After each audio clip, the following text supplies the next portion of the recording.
verses 23 to 25, it rolls right into Matthew chapter 5, verse 1, because I know God, if he had put chapters and verses in the Bible, it would be perfect because he's perfect.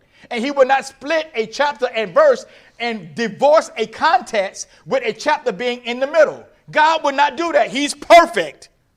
So the crowd Jesus is preaching to is a mixed multitude of Jews and Gentiles, because Jesus' message is whosoever.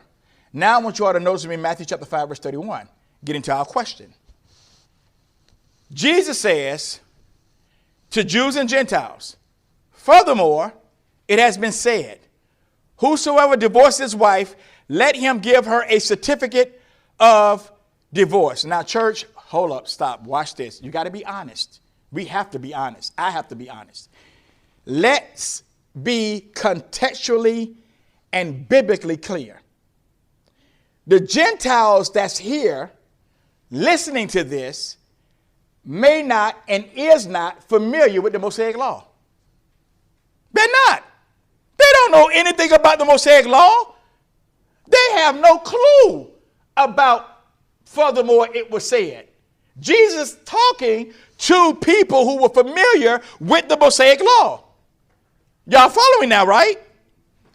The Gentiles here did not know what Deuteronomy chapter 24 verse 1 said about the law that Moses had given to the children of Israel.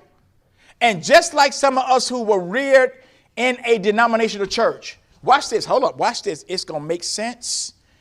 A lot of us who came out of denominationalism are not familiar with the doctrine and the teachings and the way we worship and serve God in the church.